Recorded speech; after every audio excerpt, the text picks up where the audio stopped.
Welcome back, explorers, to the Lucky Die in Kino. Previously, Arawn received a peculiar note. Ivoris leads investigators astray, and Greff talks about his mother. Returning to Sylvana, the team inform Adlov of their reluctance to complete their mission, leaving their status as employees of the Kino initiative in question. With all roads leading to the Leaky Bucket, they are offered a potentially different mission. How much did Amira Bow surreptitiously learn about Greff? What steps did Ivoris take to keep up his secret? And will our crew turn to the assembly? I guess you're about to find out. Welcome back to the Lucky Die in Kino.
After the wonderful revelation of Amira in the cellar of the Leaky Buckets, you guys find yourselves in the bar room of the Leaky Bucket, and you may do, say, or go wherever you wish. Ivoris is leaving the bar quite frustrated. He's still quite frustrated.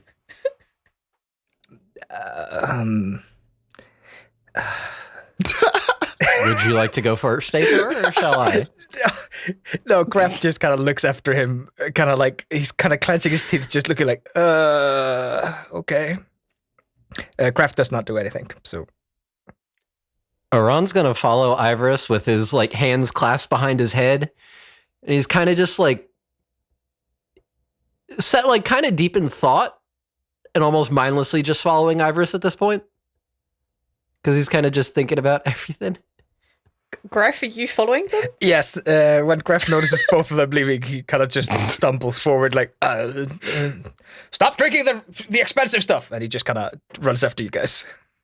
Did you hear that? He said, drink the expensive stuff, and another cheer goes up behind the bar as you leave. I swear to... I hate that guy. I'm going to have it bad. You guys find yourselves on the streets of Sylvana. It's fairly late in the day. Let's say the sun is about to set over the beautiful cliffs where the lighthouse is. There are some people on the street, but not a lot. Where are you guys going? Well, how much time do we have before anything? So it's about a day before you need to meet back up with Amira and her contact, because Amira's contact is going to be at the mine in a day or so. Fuck. The deadline for Adnalov's like having to tell the Kino initiative what the fuck is going on is about 3 days. I don't believe there are any other timelines that you guys have at the moment. Ivoris is looking like he has quite a good headache.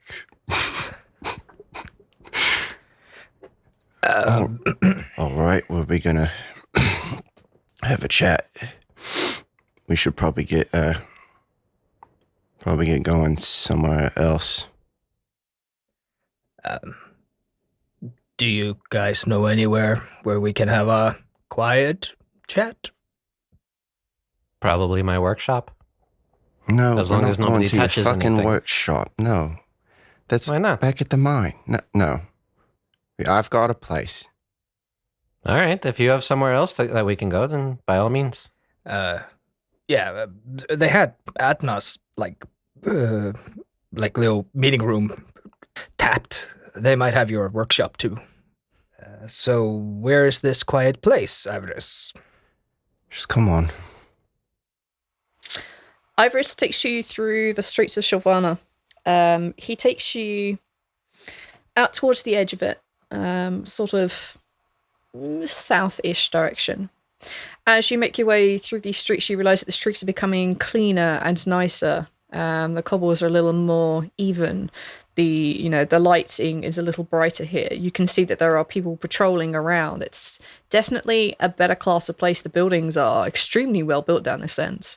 But Ivoris takes you a bit further into this nicer, posher, just generally decent district. And he takes you down to a place that's very, very near the sea. He takes you to this little building nestled amongst all the other buildings. It's 2 stories, which is a little unusual down here, but it looks well built, very sturdy. You can see even from the ground floor that there is a little area which is open to the elements, a little outside place to eat. It's a little restaurant. The restaurant is called No More Mr. Rice Guy. It's a sushi bar, and thus, over a year later, we finally have sushi in Bekron. The place it's packed, it's heaving. There are a lot of people here, which clearly indicates that the owner of said bar is actually in.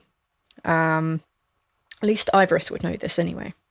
For the other 2 of you, I don't think Greff would ever have come here. As for Arawn, I don't know. Probably not. I probably got thrown out once. Just once. Just the once. We can say that's a thing. So yeah, you're on the banned list because that's funnier to me. Damn it. What can I say? They left an impression. It's like a on your ass. impression in my Boot shaped. I'm so glad we went to the same place. But yeah, it's heaving. There's a guy at front of house who seems to be like running around and telling a bunch of people that there are no tables available. And this is the scene that you arrive at. Ivoris, did you lead us to the right place? Yeah. Just Ivoris, this is a nice area. What are we doing here? This is my area. I'm welcomed here. It's fine. Yeah, but will the rest of us be? It'll be fine. Arawn looks down at his like probably half oil and grease covered clothes with like the sleeves ripped off and everything. Like, okay. This is definitely a bit of a high society place. There are some people who have clearly like come from rags and tried to dress up the best they can.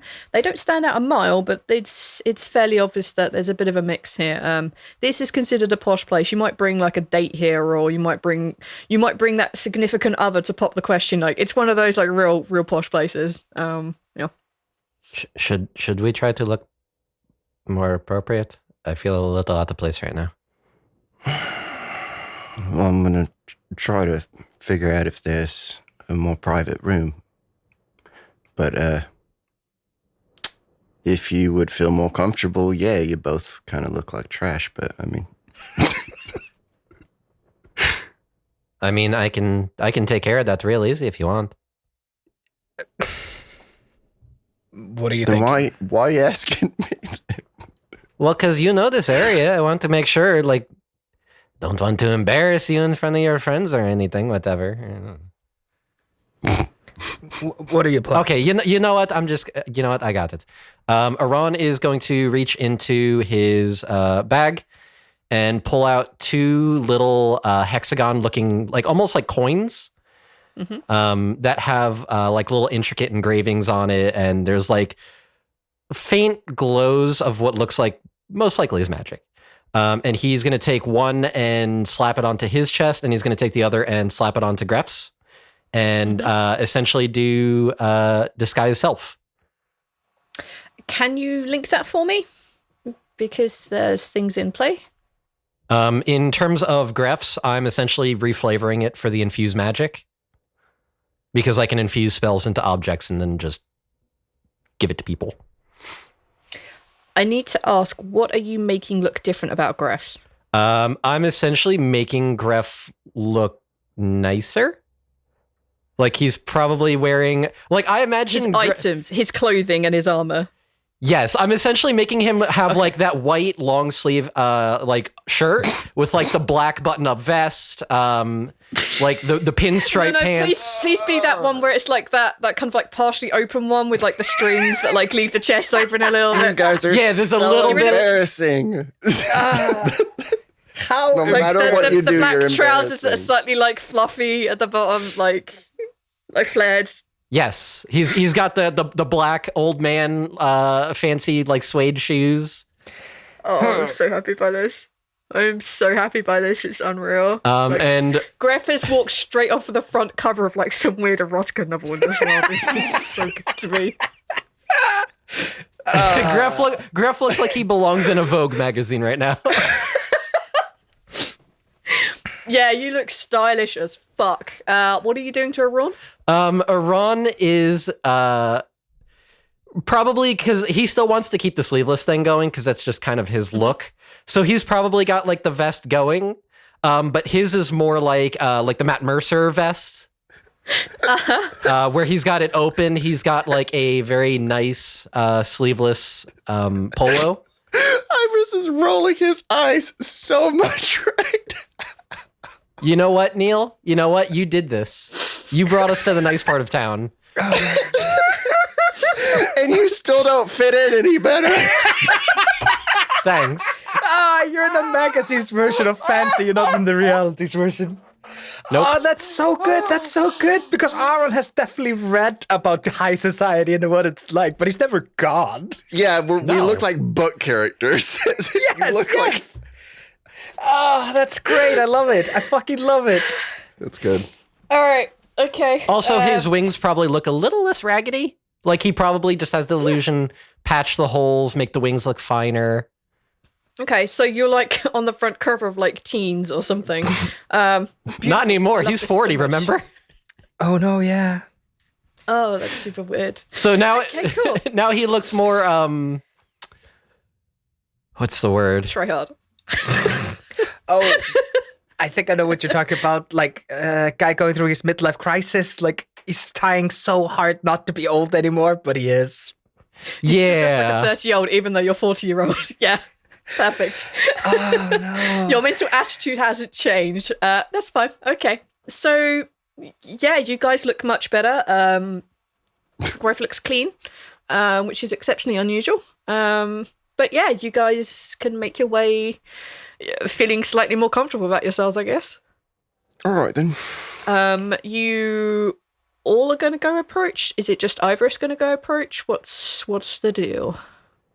No, yeah, we can go around and As a team. Now As that we a all team. look the same. Oh dear. As you approach the person on the front of house, it's a rather like ragged looking, understressed looking tabaxi who has like dark greyish fur and like a white face. Yeah. As you approach, it's not anyone that you recognize, Ivoris. You would assume they're new, and they're like, "I'm sorry, sirs, but all of the tables have been taken. There is approximately an hour and a half waiting." Oh, no, is Baskin around by chance? Yes, Baskin is in the kitchen. Could you, tell him that Ivoris has a favor to ask?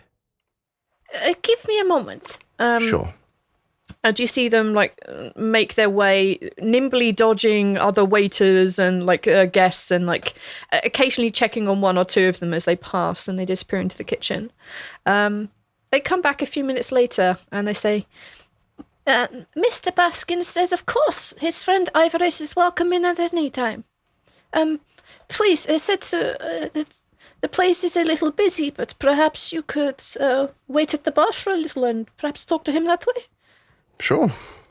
And the little tabaxi clears a path for you as they go through, like, "Excuse me, please, coming through, VIP, please come in through." And Greff they is make way for you. smiling down at the common folks. Look at me, I get it. Look at you guys. I got in dressed like this. What are you doing with your life? I have to be honest. I have to be honest. I have a very Blues Brothers image in my head right now of when they go into the restaurant. Oh my god. But surprisingly, no one else seems to react to what you're wearing. They're very much involved in what they're doing, and you may look down upon them, but they look down upon you, Greff. The rich don't care about anyone else but themselves. That's what makes it great. It's yes. You guys arrive at kind of like the little bar area. You can see into the kitchen itself, and you see a couple of chefs like wandering around and like yelling orders. It's a very typical kitchen. There's lots of swearing going on in various languages. There's quite a definite nautical theme to some of these swearing. But you see that there is a rather very well built, a very big built tabaxi. They have. They're kind of like a tan in colour. They've got black spots. They have like longish white fur around the chin and like onto their chest. They're very, very, very well built arms. They're kind of like, if you think of lynx, you're probably as close as you're going to get to what Baskin looks like. Their actions are quite deft. You see them chopping up things and rolling. They know what they're doing. They may be big and bulky, but they are dexterous, and some of their movements are very delicate. And you hear them like yelling out across to the group, calling someone a yellow belly swine for messing something up. And they make their way over to the bar area, and they say, "Baskin is pleased to meet this one again," and reaches across to Ivoris. Hello, Baskin. I'm happy right now. What was that, Arawn? I'm happy right now. Me, Arch, is happy right now. Finally, there's a Khajiit in the game. You're welcome. Rather busy day, I see. Yes. Nah. The restaurant hasn't been this busy in a very long time. It is good to see us doing very well. What of you, My friend over there says that Ivoris has a special thing to ask. I mean, we have time, but whenever it's convenient, a quiet place for us to converse would be appreciated. Baskin smiles. Says, Baskin always has time for Ivoris. Oh, sure. Please. You, and then as well, I would need time alone with my traveling companions. This is Greff and Arawn. And Ivoris looks like, because clearly Baskin knows of you guys. Oh, Greff's gonna put his hand out. Greff, nice to meet you. Baskin is pleased to meet this one and gives you a very, very firm handshake. Like, it's not exactly crushing your hand, but you can sense there's a lot of power in these arms. And what of this one? You must be the Arawn, and reaches out and takes your hand. It is a pleasure to meet you. And Arawn will give him a handshake as well. Baskin has heard much of you two. Please, there is a little place. Arawn's right eyebrow just goes slowly up. Ivoris's ears like flatten against his head, and he just looks down. I feel like I got scolded for something very similar earlier today. I may be making things up. I may be misremembering, but Arawn is shaking his head like, I'm the only one. Well, I didn't tell him about the scroll or anything. As you guys are making your way like behind the bar and through the kitchen, he takes you to a little place, takes you up some stairs, and he takes you to a small room. Ivoris, you've probably been here a couple of times before. Like at the end of the night when things get a bit slow and just wants to unwind. This is where he brings his friends. It's nice. You can see the sea from where you are. You can see the lighthouse as the light spins round. You can see the sea and the boats. You can see his boat. Yeah, it's a beautiful place. There's a couple of candles lit. There's a table. There's some very comfortable chairs and a little like a little sofa type thing which like looks out across the bay. So you have a very small private little room. And Baskin says, Baskin will leave you to it. Ivoris can come find Baskin later. Sure. As soon as we're done here, Bye, Baskin. You know where Baskin will be. Baskin is pleased to meet you, and like waves and then heads down the stairs and leaves you guys to it. Arawn's gonna hold up a finger to the two of them, and he's going to start muttering some words and tracing his fingers in the air. And he's gonna ritual cast detect magic just to check the room. Roll the Arcana, please. Arcana. Nat 20. Oh goddamn! So 25. I need to check specifically this spell. I'm pretty sure 25 sees through even a level 9. It does. You technically see a level 15 spell with that, so yep. It's a level 15. That's the power of gods. Gods! There's no magic prevalent in this room. You don't see anything specifically. But as per usual, when you look down at yourself, you see your various magical items. You look over at Ivoris and like see that his eye is like magical, radiantly magical as fuck. It's all about the god in his eye. And you see that there is a transmutation spell on Arawn. On Greff. Oh. So Arawn does the tracing in the air and finishes casting the spell, and I imagine that there's like the tracer trails coming along his finger as he's like walking around and checking everything. And then he sees Greff and he sees Ivoris. Glowing. Like the entirety of Greff is glowing. Arawn, just out of curiosity, goes over to Ivoris first and like I imagine his index finger is like emitting like a bright glow as he gets near the eye. And Arawn just kind of blinks a few times, cocks his head to the side, turns to Greff, and like his whole hand starts pulsing. He's like, Greff, what are you? What are you doing? I'm waiting for you to be done so we can have a conversation here. No, but what? Like, he's like waving his hand in front of you with like the light emitting and is like, what is going on here? What is this? It's your spell. Why do you guys keep acting like I know anything about magic? This has been and let's not fucking change the subject here. We're here to talk about the fact that Ivoris has been talking about things behind our backs. Oh, hold on a second. One thing, you know what? You two can yell at each other. Hold on a second. Ivoris like folds his arms. Arawn is going to just stand next to Greff and start tracing a different trail and starts doing identify on Greff. All right.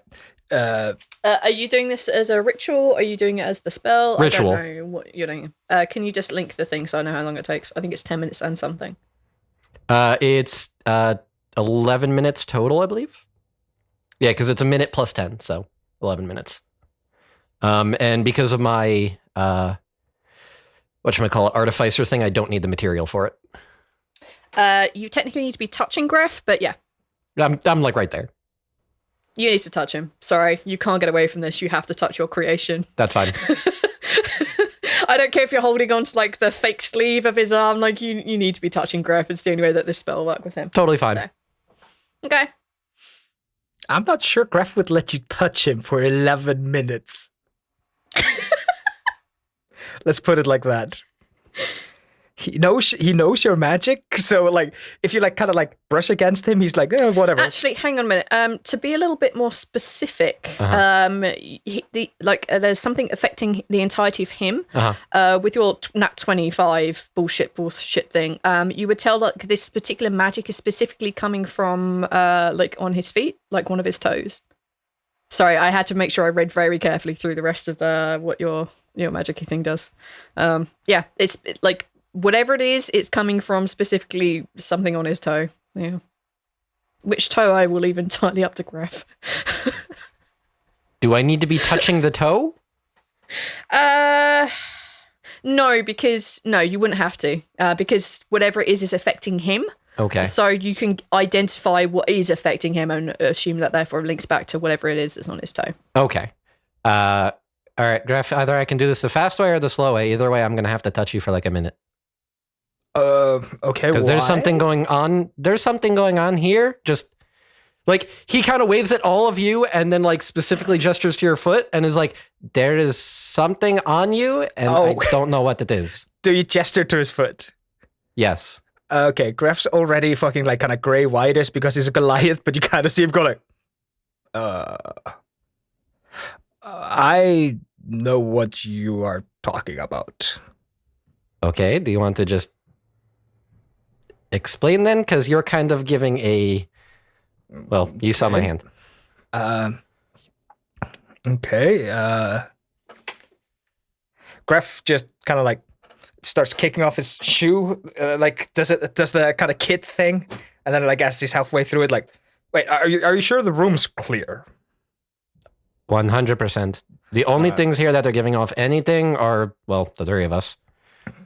All right, he kind of kicks off his shoe and starts to pull out what rotted remains of a sock he has on, and you see that on his like second to the right toe, on his right foot, there's like a little silver band around his foot. Yeah. I did not actually know that this worked. What is it? It's a charm from my mother. I have no idea. She said that it would protect me and keep me strong. I did not know that it actually did anything. It's doing something. Well, Would you like me to figure out what? No. I'm just... We came here to talk about something else. We can argue about this another day. It's a charm from my mother. It's none of your business. Okay, if you say so. Arawn just sits back. Greff, Yeah. I need you to make that roll. Send it to me. Did it go to you? You guys can let it hang there. You can ask questions. I don't mind. But yeah, based on what you just rolled, you guys don't pick up anything else. Okay.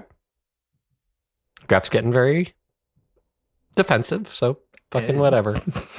Thank you. His issues. This whole fucking group has issues. Nobody wants to talk about them. He puts his sock on and then it goes across the room and goes and fetches his boot. Continue on then. All right, anyways. So, I'm not Greff, the only what one the who's been... fuck? What? What? Okay, we're gonna start on my thing. Okay, we can start on my thing. Okay, yeah. Let's let me start clear- there. Yeah, let me clear the air about a couple of things. Okay, just one sure. thing. I don't know anything about the assembly. I've never worked for them or with them. You knew far that as- she worked with them. Today, it actually just came up today. Ivoris looks like he has a headache again. I don't know how to explain that bit differently. It genuinely just came up today. She asked me for a favor. I told her. I don't remember what I told her.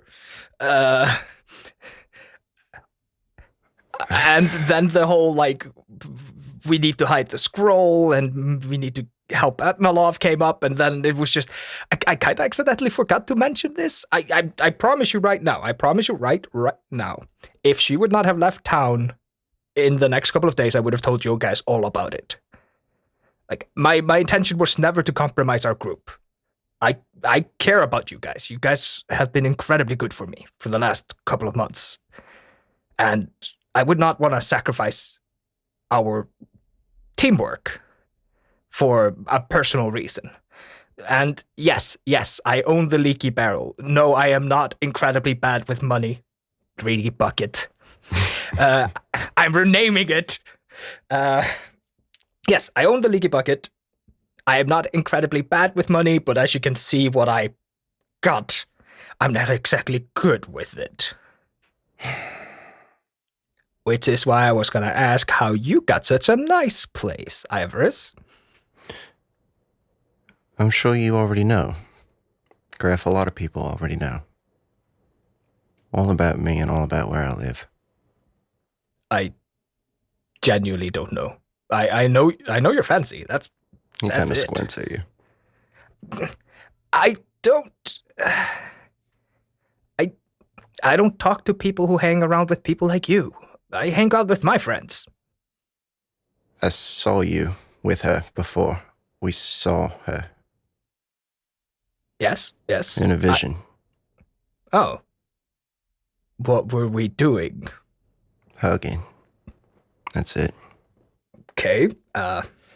Me and her have been quite close recently. No, I mean, I gathered that much. Yeah. Yeah, I didn't think that she would, I should have asked. It's my bad. I shouldn't be talking about initiative stuff outside of work. I know that. And I've been scolded for it before. I didn't think it'd be anything important when I saw it. Arawn, I saw you and a beast with smoke that you have or something. And I saw Agnalov shaking the hand of a big orc woman. She went to the Orc Isles last week. I may have caught that when I was listening the other day. I don't know what any of the other two things mean, but since it seems that Greff's should have been acted upon at the time, I figured I would let you know what I've been seeing of you two and the people that we are involved with. I don't know what any of this means. I can't really control them. Arawn has a very flat face. Yeah, were Arawn and his mechanical beasts also hugging? Nah. He air quoted for the audio part of this podcast. Ava. I feel like I could hear the air quotes though, like with that emphasis. It was communicated. Okay. Arawn, do you have any idea what your thing is a reference to? Because mine was apparently the reference to the fact I was about to get betrayed. Betray is maybe a strong word. Well, you might have been in trouble, Greff. You might have put us all in trouble had things not gone the way that they did. I needed to talk to you both very briefly in any sense. It's a duty that I have, an oath or whatever, but since technically you did follow my advice, I have to make sure that you're all right, in a sense, along the path and let you know that the things that I'm doing in entertaining this idea of doing things for them when we don't know a whole lot about them is for personal reasons. I feel like you're reading off a pamphlet. What? Is there a pamphlet in your hand? I can't tell you about everything, but I'm trying to get closer to the assembly for my own reason. You just need to know that. That's it. For destructive reasons? No. Because if I have to draw a blade, I'd rather know why. No, you don't have to. No. All right. Okay. This is just so, in case this goes bad, you knew that you were following me into something that wasn't as it appeared. I just have to let you know, because if you ever follow my advice, I have to make sure that it was good advice.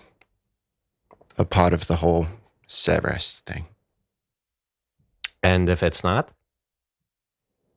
Well, I don't know if it's not. I don't really have... If you found out the gloves? I don't really have an answer. I don't have any more information than you do on the matter. I'm hoping things work out to be okay and that we can at least pick a side. But the fact of the matter is, we're not on any path right now. So I wanted to make sure before you follow me on this one, I'm doing this partly for my own reason. And if it becomes something that I can understand and work with, then I'll deal with that at the time. I need to get myself out of some trouble. Need any help with that? He kind of looks up at you. I appreciate it, Greff, but I don't know if there's anything that can be done.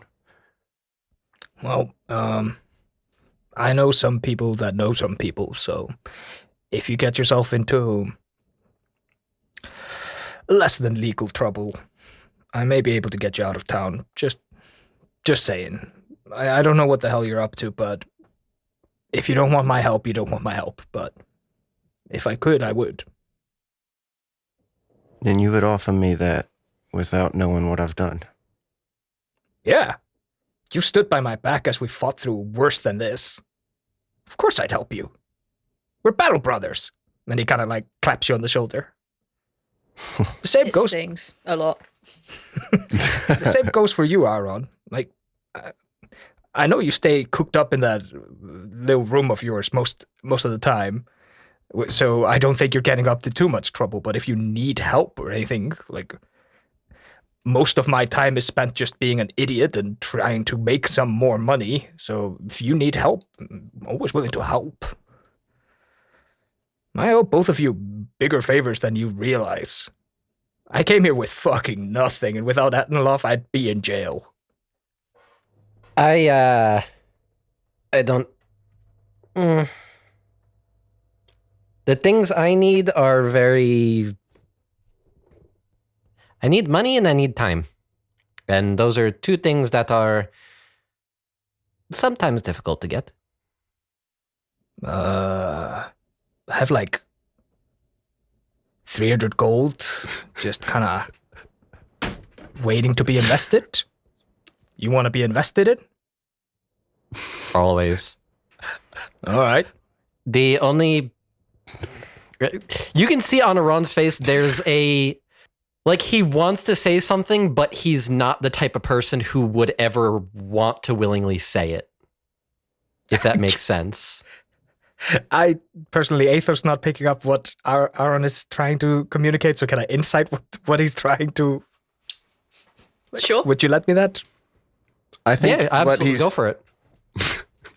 All right. Arawn does not open up to anybody, and this is the look He of... feels gonna grateful, tell but he's you. not showing it at all. He's never going to tell you that he loves you. That was a natural Natural one. one. So He hates You you. are... Arawn is just as clueless as you are. He hates you so much. Sorry, yeah, Greff is as clueless as you are. Greff just kind of tilts his head to the side like a confused puppy, and just like, I don't know, like, businesses, investments, businesses. Okay. Yeah. Give the money away, Greff. To businesses, investments. Yeah. Do it. No, to make this seem more legit, or maybe help Big you take connect. them. We're gonna synchronize our working flow, so the feng shui of the room is gonna work better. Stop. Okay, Stop. sorry, I hate working for the band. Sorry. Stop. Okay. How about this, Arawn? When we were in the desert city, whose name escapes me right now, Right. we may have been fighting one or two airborne opponents, Right. and I could do absolutely fucking shit nothing. Right. I am going to give you 300 gold to fix that problem. How does that sound? You see Arawn tilt his head to the side, looks very deep in thought for a moment, and then gets like a... I don't want to say like a wicked grin, but like you can see his fangs sticking out, and he just kind of is like, yeah, I could make that work. Okay. And he Next kind of, you see his tongue kind of slide across his teeth. Anyway, we're getting distracted from other things. Ivoris, you're going through something. You're doing something. You're up to something. I don't know what the fuck it is, but just What do you want to know? if we're going to go through this whole assembly thing, I feel like we should be working together to figure our own problems out, right? Ivoris looks very conflicted. I could, I guess I could use advice. I reacted to something in a way that wasn't smart, and I have to make up a lie to get investigator to believe that I did it because I had to. Do you know exactly which investigator you're dealing with? Little goblin fellow. Oh, goblin. Ivoris kind of like sits down and looks kind of very not comfortable with talking about these things, but he seems to have he seems to be able to trust you that you're not going to fuck him over, at least, or are incapable of fucking him over. One of the two. Yeah. All right, V, quick question. Yes. Greff speaks goblin, meaning that he definitely gets into some hijinks with goblins from time to time at the Leaky Bucket. Of course. Would he have any reason to believe that he could gather any kind of information on this investigator goblin guy through his connections?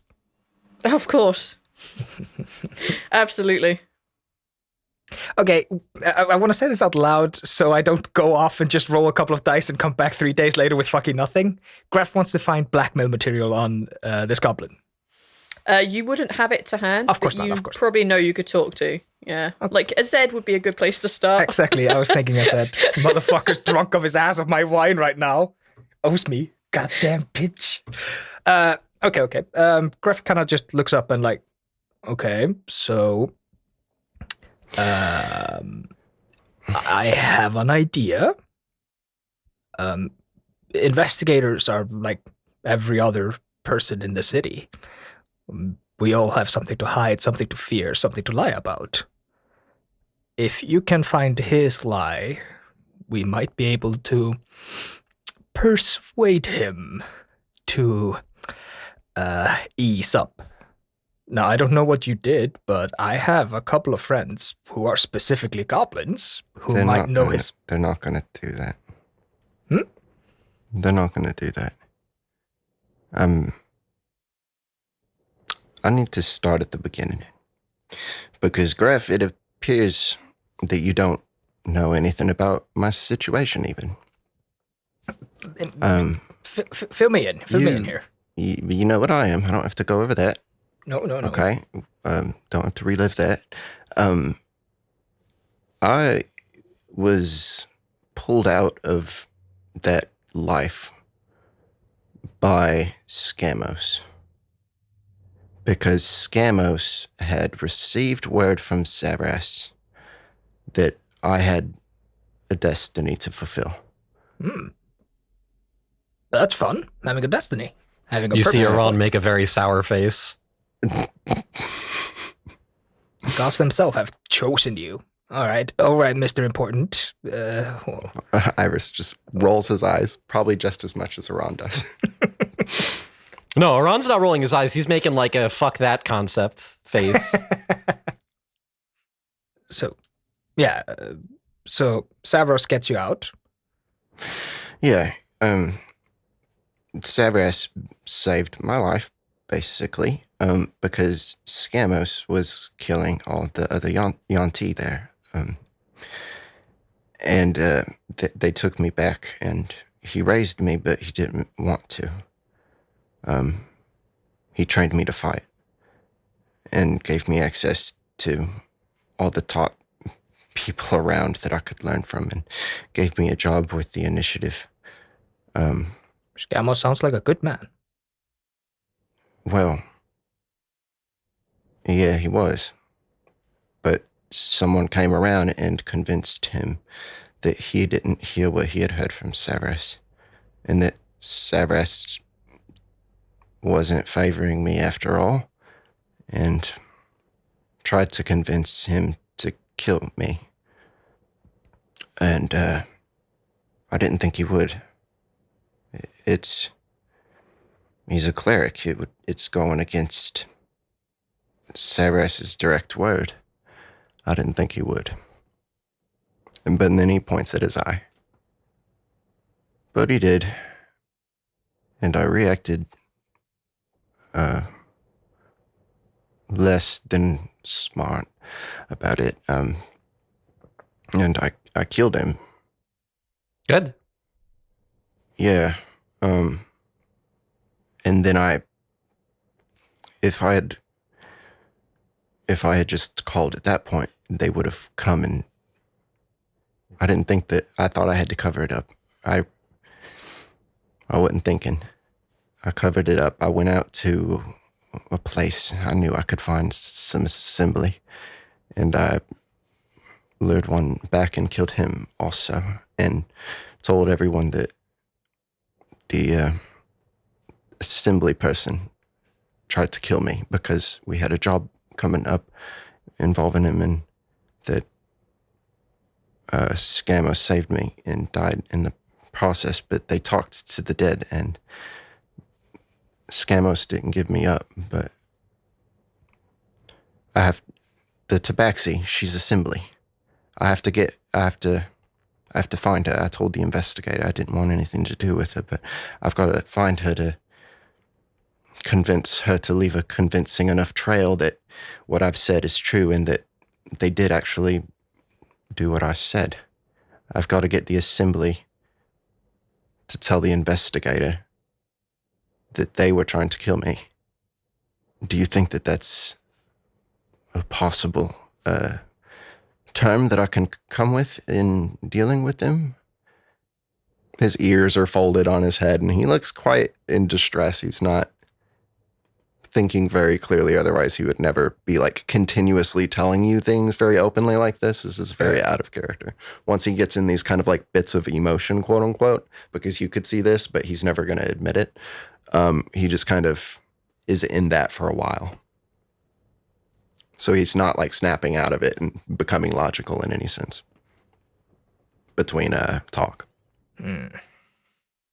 I have a hard time believing that the assembly is gonna basically sell out one of their own to get us to join them. She said she was wrong. She doesn't have to give herself up. She's already on the run. All she has to do is leave a proper paper trail with evidence. Okay. Showing that her friend, the one that I killed, was indeed. I tried to tell the investigator that they have a lot of secrets and that they wouldn't open up about their mission. When he talked to the dead goblin, he couldn't tell him much, but it's clear that the stories don't line up in any sense. I have to convince the investigator that the dead goblin is going to cover up their mission and not tell them any good information. I think I might be able to make amends with, that sounds dumb, with the assembly. Okay. Arawn, I'm putting this on the table for you too, to chime in here. Mm-hmm. I think telling the assembly that you went out and killed one of theirs and then framed him for a murder you did is a horrible idea. I think that's only going to sour our relationship. They already know that we kill a lot of them. Yes, but you think they don't know about the ones that we the other day? They know. I know. I think that was war. This was personal. I didn't want to have to say that one. It was business. It wasn't personal. I didn't know him. I needed to. Let me go shouldn't check have done what it. Information I can get on this investigator. If we have something good, Don't. you are underestimating how much the political system works on bribes and blackmails. I can tell you that right now. A single fight would have netted me in jail just because some fucking tiefling felt so high and mighty that he'd been beaten in a fight. Like, these people live on blackmails and pushes. I'm just lucky Adnalov got me out. If I can go to jail for life, for literally punching an idiot in the mouth for talking back, then you can get a fucking investigator to drop or ease off if you know the right things. Sure, but Greff, I don't think that they're going to allow that kind of leniency with me being that I am what I am. They don't trust that I don't have foul intention, Greff. For the foul intention for everyone. I don't. But they won't believe that. I don't think that they would let something like this go. But I appreciate that, Greff, and if it comes down to it, I would more than gladly accept your help on that. I thank you for that. But the fact of the matter is, we're about to have to deal with the assembly in, business anyhow. And we should at least wait and see if that brings up anything that could help before we let you dig around like that. Fine. Okay. So if the assembly will take you, you will gladly be taken by the assembly? Is that what I'm getting at? What we're getting at? If I think that the work that they do is valid, then I'll do the work. But they're going to have to help me, otherwise I'll be hanging from my neck somewhere. Yeah, but we'll. I did work for the assembly that I thought was decent enough work, and apparently, maybe not. Who knows? Well, I'll go where you idiots go, and I think Arawn's just thinking about coins right now. Or maybe he's thinking about guns, I'm not sure. That Lucas knew. All of the above, Greff. All of the above. Fuck it. Fuck the assembly. No, not the assembly. Fuck the initiative. Well, hold, Let's get that book person to the cave. Let's see what we can get for Adna, and let's see what we can get out of here. I like that part. Playing both sides, I like that idea. Means more money. I need a lot of it. Which, speaking of witchcraft, if you want to just drop that 300 off at my my workshop, it'll be on your desk tomorrow or tonight, depending on. I would stay away from the. You know what? Just find me and give it to me. Okay. Oops. You hear a little tap on the door, and you see the little grey and white tabaxi holding a tray. There's quite a few plates on there. There's quite a little variety of different sushi types and different rices and wraps and fish. And she's like, "Sorry to interrupt." And she just patters in, puts it on the table. It's like, Are there drinks on the plate? No, there's just sushi. I think you forgot the beer. And he looks at the little tabaxi. Greff, come on.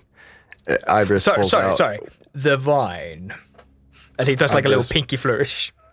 Ivoris pulls out 10 gold and... Jesus Christ, dude. Ivoris doesn't know. You guys are going to learn. Ivoris doesn't know anything about money. He just throws it at people. Jesus. And, apologies. At your convenience. Ale, Greff? Yeah. Arawn? Rice wine? She nods. Goddamn weeaboos. Fuck you, sake is delicious. A wine, thank you. She takes the 10 gold and she puts it back in your hand. Says, "Baskin says not to accept anything from you." And just scurries away. She just leaves the door open. She seems to want to get out as fast as she can. Something about you three make her very uncomfortable. I wonder what it could be. Ivoris, would you like to make a donation to the Arawn Foundation with that kind of attitude? You impressed with my 10 gold? No, but it makes me feel like you have a lot more than that just laying about somewhere that needs investing. Business is investing after all. He kind of like rubs his chin, thinking a little bit more logically now that someone has taken him out of the emotional bit. I should lay it on the table for both of you, actually. Any investments you wish to do, I absolutely accept. I cannot divulge what I'm working on, though. That is confidential. I have a manor and some inheritance, if I can clear my name. Ka-ka-ching. I'm sorry. Dollar signs. Wait, hold on, Ron. Do you have a manor? You don't know where I live either. Everyone knows where I live. I don't get out of my workshop very much. I'm on the manor, like an hour outside of town. What is it, northeast? I have a very important question. How big is your basement? There's a lot of rooms. They're all empty. Well, there's no one living there anymore. No, I need underground. Yeah, you'd have a fairly large like wine cellar. There's Can a it be wine- expanded? It's a large enough manor, I'm sure. Ron has a look like, yeah, sure. We could use that as a safe place, if we could get it. Since we happen to be in between both sides, it would have been convenient now, but I mean, it could be. There's police there, though, investigating. Yeah, that's not going to... Okay. That kind of makes things a little... Yeah. Not that I'm doing anything bad, obviously. I was about to say, what did I invest in? No, Because don't ask questions. not Plausible a- deniability. You're not a necromancer, are you? No. You're not going to bring Okay. me like flying skeletons and go like, haha, look, I made a thing That for would you. be good. Ron like pulls out a piece of paper and a No, and I is like, slapped the piece of paper out of your hand. Do not bring me undead constructs. Are you sure? Yes. Absolutely sure. All right. So, what are you Not guys gonna undead. do with the rest of the evening? What are you doing moving forward? Because I feel like you guys have talked out most of your issues, if not all of them. I Yeah. just want to figure out where you guys are going from here. Or you two have talked out your issues. Oh, yeah. Ron has explicitly not. Yeah, but you explicitly don't want to talk about them, so I'm going to go with you're probably done. Yeah, pretty much. You don't have a Exactly. pressing issue. You did not reveal you had assembly connections in last minutes of last episode. Oh, absolutely not. No. Exactly. All right. So, what are you guys gonna do with the rest of the evening? Moving on, are you gonna stay here, eat, drink, and wine? Are you gonna return to some places in the city? Are you gonna go start working on something mysterious? That one. What are you guys planning on doing? That doesn't help. Like, Greff is quick. No, that last one. yeah. Yeah. Greff- We'll go with Greff. What do you want to do? Greff quickly acts like, this kind of food does nothing for me. I'm gonna go get some real food. And he shakes Ivoris's hand and just goes like, we'll figure this out. Don't worry. And then he's gonna go to the leaky bucket and start fucking investigating that goblin as much as he can. Like send No. Yes. Okay. And All right. So, yep. I'm assuming that I don't know how much involvement Greff is going to have in that, but as soon as he's alone, he's going to go back to the Book of Sword things, the book he got from the library. Okay.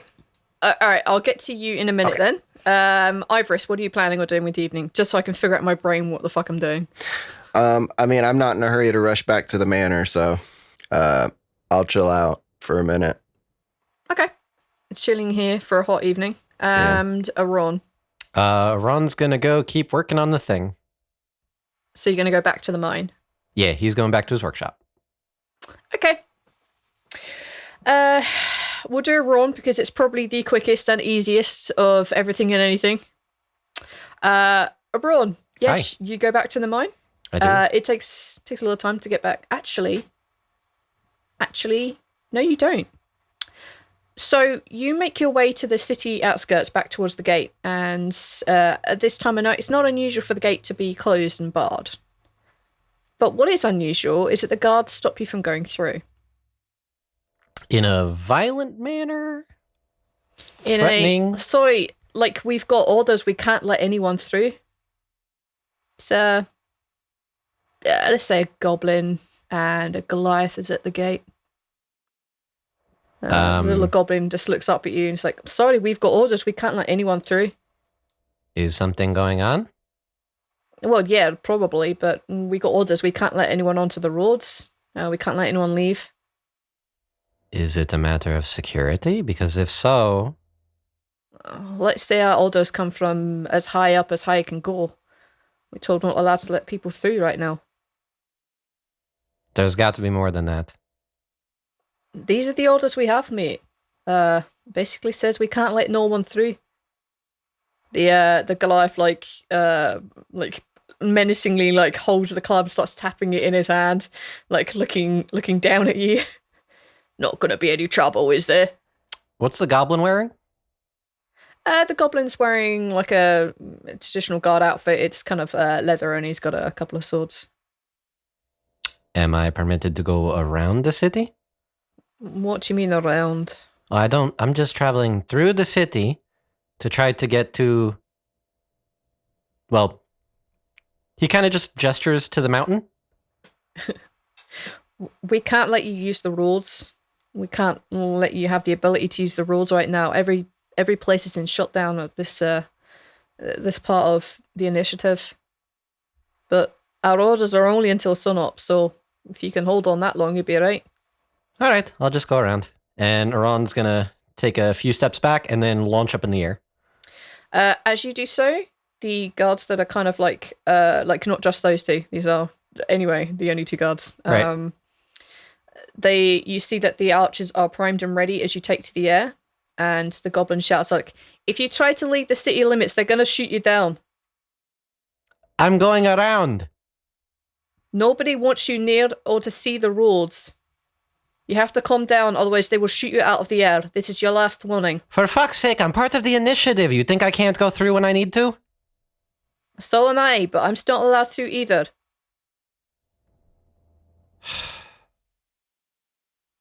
And you can see that the archers are priming to shoot you. He's going to do a 180 and fly back towards where he came from. Okay. So far as you are aware, you don't feel the itching in the back of your skin anymore, i.e. the archers aren't aimed at you anymore. As he's flying, he's talking into his earpiece and saying to the others, there is something going on in the city. They're on lockdown.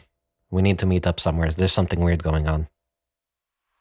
You probably get this, Greff, as you're about to enter the leaky bucket, and Ivoris, you probably get this as you're halfway through the plate of sushi. It's a fucking good sushi, but this is when you get the message. Greff.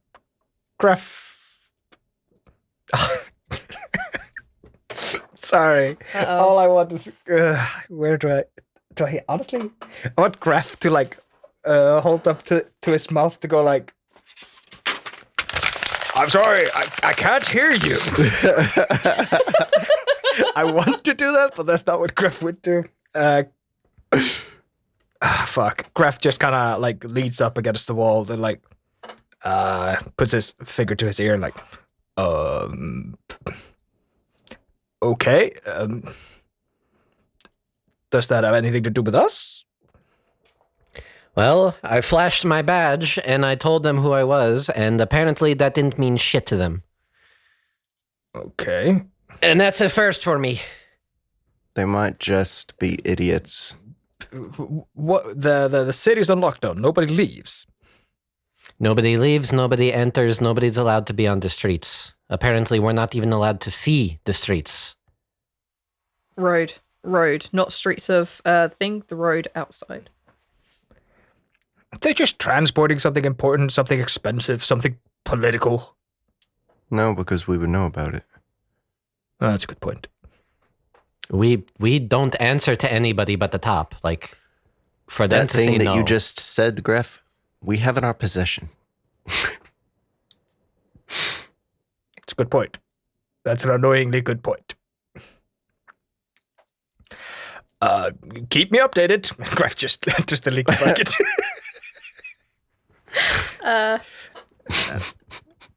Arawn, is there anything else you want to try and do? Ron's going to say into the earpiece, all right, well, I'm going to try to see if I can see something. I'll keep you posted.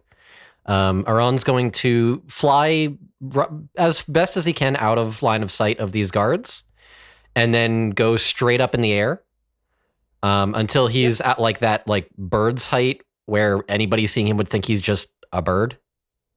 And it's nighttime as it is, so. Okay, roll a perception check at disadvantage. Not because of the distance, but because I only have dark vision and that has a limited range. But Right. let's say disadvantage because you're so far away. You're so high up. Okay. It's a 7.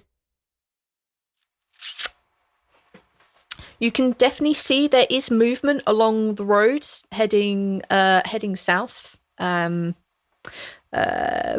you can't really see what it is without getting closer. Yeah. You can see there's movement. There's a couple of like torches in the midst, but that's fairly usual for traveling a road at night, and the people can't see in the dark because not all of y'all can. Yeah. Oops, wrong button. You have a scope on this, right? I would assume so. I'll allow you to make one more straight check with your scope. Okay. 16. From this distance, you don't get a whole lot more looking through your scope. But what you do see is that there are some big, fairly well-built people moving along this road. There's probably in excess of 200-300 of them in small little groups. Some of them are staggering, but they all seem to be like the roughly same size and shape as each other. You can't exactly tell which race, but you could probably rule out the smaller ones and the ones with tails. And where are they heading? They're headed south. Yeah, whatever. Doesn't bother me. All right. Arawn, seeing that, is going to just fly back towards the mountain then. He's probably going to stay at that height and then drop down once he's above the entrance. Yeah, that's fine. You're so high up. Yeah, you're pretty much out of bow range, and they're probably not looking up all that often. And you are tiny at this point. Okay, you make your way to the mine. It's quiet. Oh, but is it? Oh, is it now? Uh-oh. No, it is not quiet. Oh. As you arrive at the mine, you become aware that another team is speaking with Adnalov. You recognize this to be Kit 4. They're kind of known as like the odd squad. They do a bunch of random different things. They are not particularly... they don't have a very particular speciality for their group. They just do stuff, but you also know them to be exceptionally quiet. There's only one of them that ever speaks. They comprise of a white tabaxi, a goblin barbarian, a druid winged tiefling, and a male wizard Goliath. And the Goliath is the only one who ever speaks. Run that by me one more time. There is a white tabaxi. Yep. Do I know what that one is? Nope. Okay. Goblin barbarian. There's a goblin barbarian. Uh-huh. Nope. No. Yes, goblin barbarian. Sorry, I had to make sure I read my notes. There is a winged tiefling. Excuse me? There is a winged tiefling who is a druid. Oh, okay. You should have told me that a while ago. All right. Well, you've only just like really come across them. Oh, if I knew about them, that would have... There are going to be... You're in a city, there is going to be a fuck ton of winged tiefling. Like, you can't murder every single one you see, otherwise you would literally be in jail. Can't I? Like, they are not rare. And there is a male wizard Goliath. He's the only one that is known to speak. Yeah. generally considered the odd squad. And they're talking with Adnanov. You wait a few minutes to let them pass. And then, the mine is pretty much all yours. Arawn will probably like poke his head into Adnalov's office just as he's walking by, be like, "Hey, everything all good?" Take an inside check. Because we're buddies. I imagine this probably is not a new thing for him. Yeah. I mean, it's, You're constantly 10. interrupting her important meetings. She's well aware of this. She's kind of difficult to read right now. She's like, yes, everything is absolutely fine now. Continue about your day. All right. See you later. She gives you a bit of a nod, and the tabaxi just like closes the door rather rudely on you. You're able to go into your workshop. None of your traps have been sprung. Everything is as you left it. And you are free to work on your mysterious blueprints. I do that. All right, there we go. Hey. Everyone has secrets in this group. Well, no longer. I protect none of them anymore, but he has secrets. Okay, that's you for the evening then. Let's go to Ivoris. Excuse me. Wake up, Ivoris. I guess we won't. I guess we'll go to Arawn. I guess we'll go to Greff instead. Ivoris fell into we're a food going. coma after some good sushi. Well, you left enough of it, so. Yeah, there's like enough sushi here for 3 people. It is top-notch sushi. You know that this was definitely prepared by Baskin himself, and he's clearly giving you the best. Yes. As the night winds down, and you know the sun comes up pretty high, you see like some of the ships out in the harbour making their way in. You hear a little tap at the door, a little cough, and Baskin is standing there. I wave and wipe my mouth with a cloth because I'm wrapping up eating. And you're a gentleman. And I'm a gentleman. Not like a peasant at the back of your hand. Right. And I stand I up. feel called out. Personally attacking. Hey, Baskin. Thanks for letting us use your space. Ivoris should never feel worried about this. We are friends. And he kind of like walks over to you. He's like, he doesn't have like the working apron on anymore, and like he looks like, you know, he's rolling his shoulders, like trying to relax down a little bit. And he says, Baskin wonders if Ivoris found the food acceptable. Oh, wonderful. Well, always. Thank you. That pleases this one immensely. Is everything okay? Iris kind of like breaks eye contact and looks kind of like, it's clear that the answer's no, but he gives him a reassuring nod. Yeah, just busy. A lot going on. How's business? This one has found business to be exceptionally busy today. I noticed. We had a good haul. But Baskin wants to hear more of you. It has been some while since this one has seen Ivoris. Yeah, Baskin heard of Scamos. Iris kind of looks down and clearly a little bit not excited about that. Baskin puts a hand on your shoulder. Just a light touch.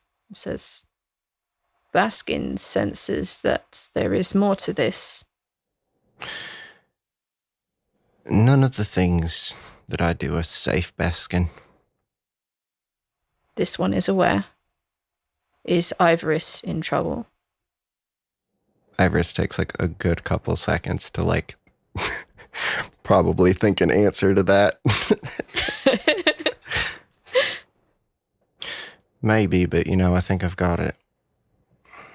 I've got an idea or two, at least. I've just got to convince one person that I'm not that bad of a guy, and then maybe I'll be all right. Baskin does not think Ivoris is a bad guy. A little confused, but not a bad guy. Yeah. I'll figure it out one day. Baskin is here to help you figure these things out. I appreciate that, Baskin. You're a good friend. Baskin is friend to all, Indeed. but Ivoris is friend to Baskin. This is not usual for you. No. Not really. I know Ivoris doesn't feel as much as others, but Ivoris feels. His ears fold down on his head. Kind of involuntarily that happens. He doesn't he has tics, Yeah. but he doesn't really have control over it. Otherwise, he would never do that. He takes a hand off your shoulder and puts it on your wrist. Takes the other wrist in his other hand. His hands are huge, by the way. They're like fucking gigantic. These are not small paws. And he says, Baskin has always been here for Ivoris. Ever since Ivoris was smaller.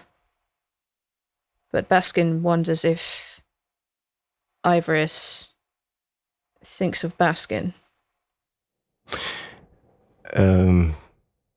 Yeah, Baskin. You've been great. What do you want about?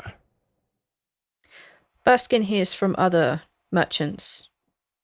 Ivoris doesn't visit them often, but he visits this one's establishment. Right. Yeah, and I mean, you've always made me feel welcome. I trust you. I don't trust a lot of others. Yeah. Does Ivoris has to understand this is difficult for Baskin too. But Baskin suspects that you feel something for Baskin.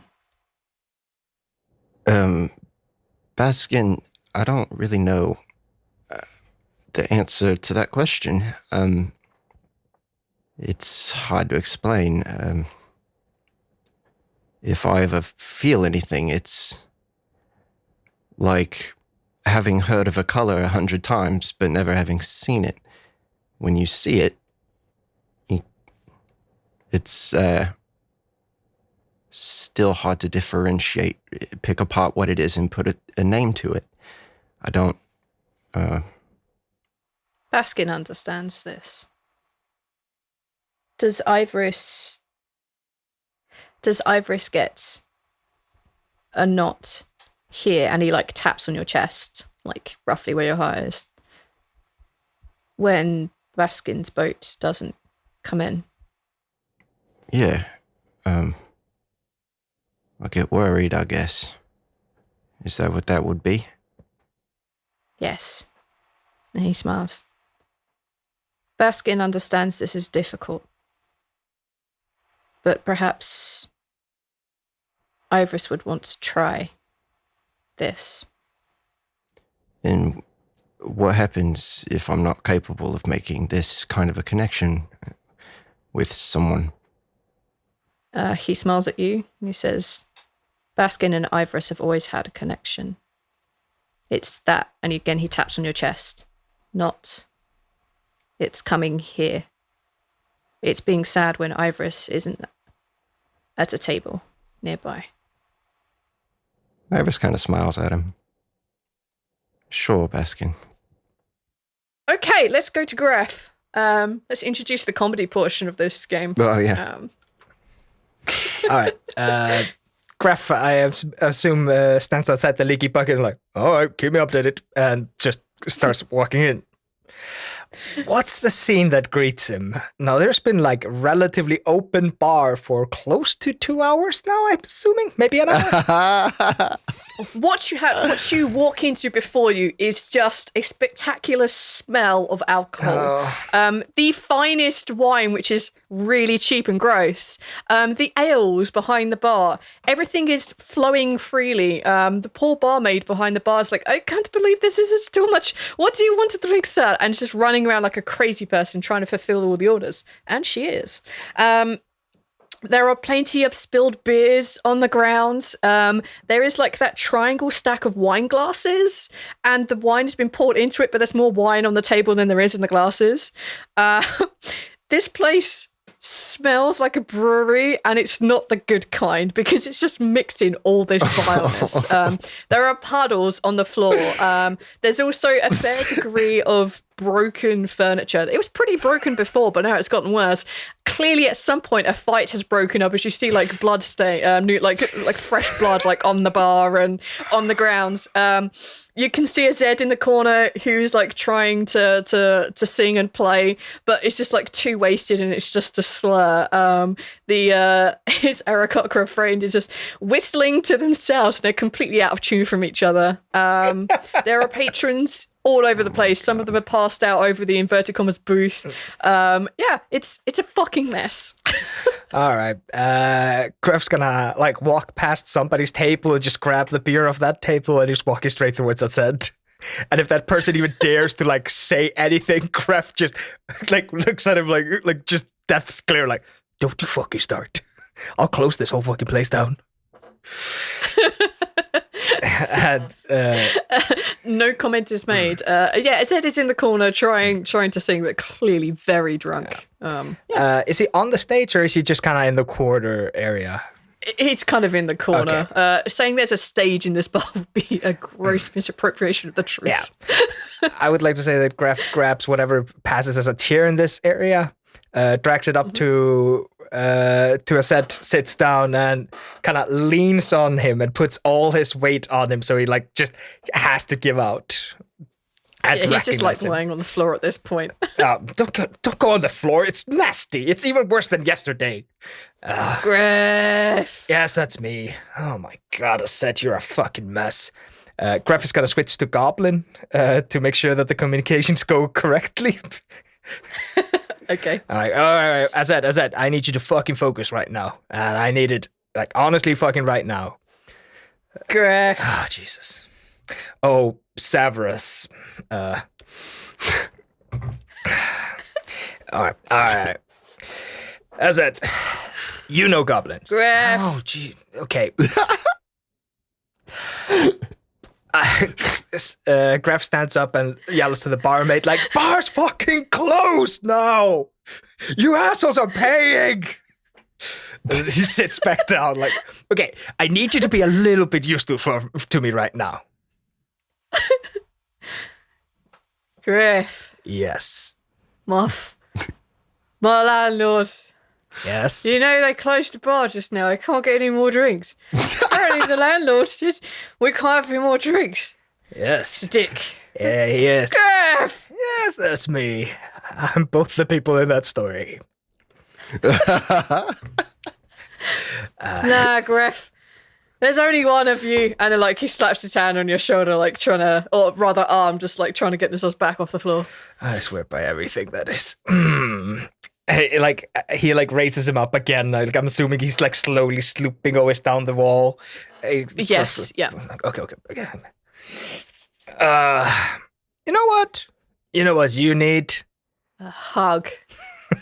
Greff.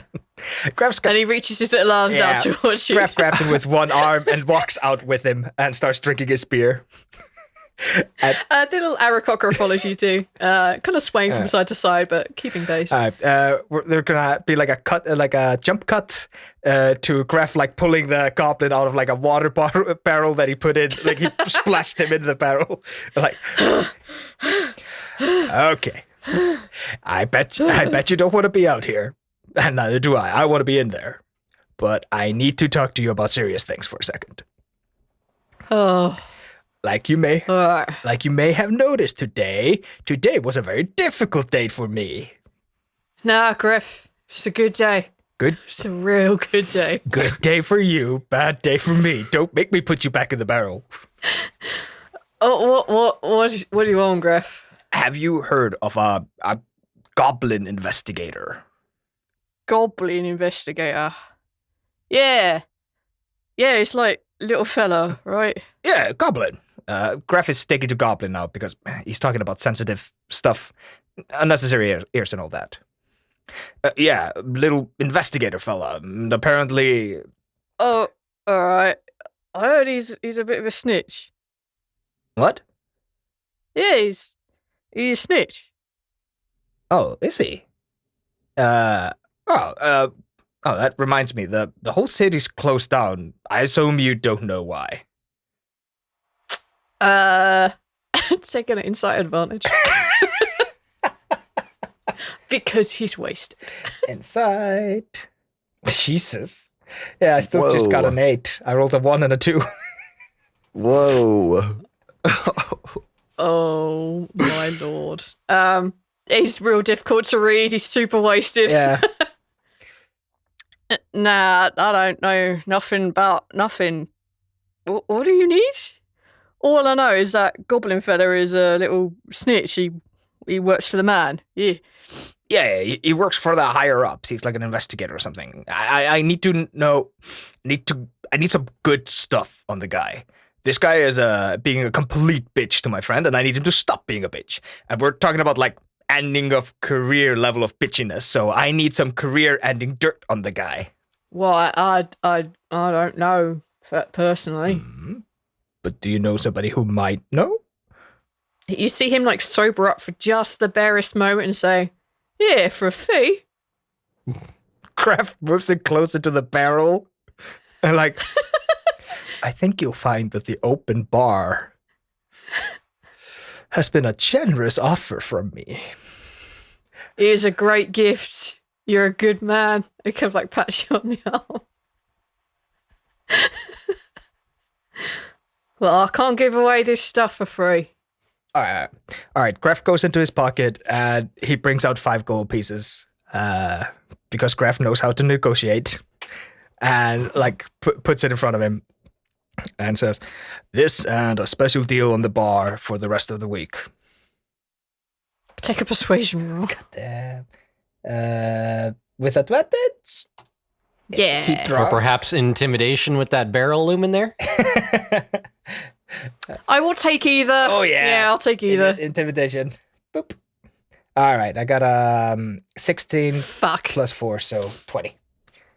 5 gold is a very reasonable amount for a man in my profession. I think so. Yeah, and it's for a month. Special rate is what I hear. I've heard it used to only be a week, but for a good man like yourself, it's 2. I hear 2 months. You're a generous man. A month, you sneaky little goblin fuck.